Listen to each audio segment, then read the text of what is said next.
रॉय के साथ royal FM पर हो रही है आपसे एक बार फिर से मुलाकात। कैसे हैं आप सब? होंगे ही बहुत अच्छे जब डिप डिप डिप डॉक्टर दीप्तेश रॉय विक नील पन्ना आपके साथ हाजिर है।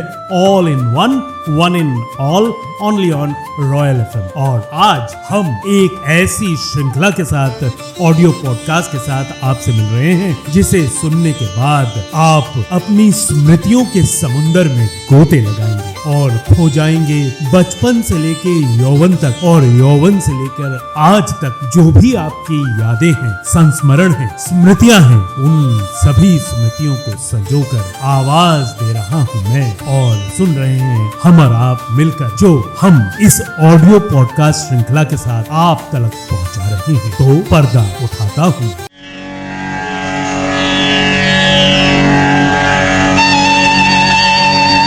ये आकाशवाणी है, सिर्फ एक उद्घोष नहीं है।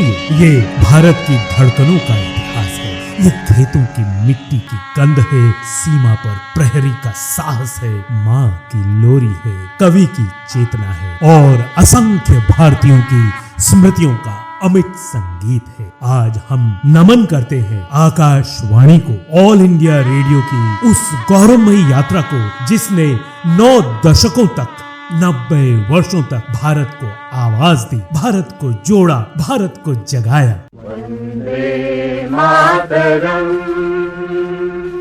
वंदे मातरम। आकाशवाणी के स्वर्णिम 9 दशक, स्मृतियों में रेडियो की वो कसक।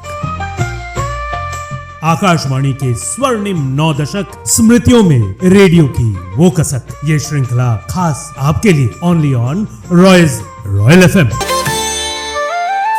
सन 1923 जब मुंबई रेडियो क्लब से पहली बार हवा में तैरती ध्वनियों ने लोगों को चमत्कृत किया, फिर कोलकाता, मद्रास और धीरे धीरे एक नया युग जन्म लेने लगा।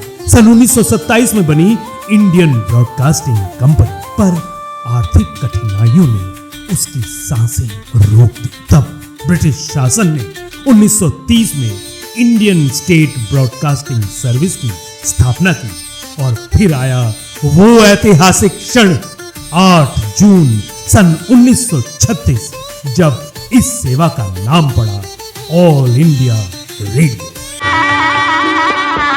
आकाशवाणी नाम की कविता महाकवि रविंद्रनाथ ठाकुर ने लिखी। आकाश से उतरती हुई वाणी और जन्म हुआ उस नाम का जो करोड़ों भारतीयों की आत्मा बन गई, आकाशवाणी। सन 1956 में ये नाम आधिकारिक रूप से अपनाया गया।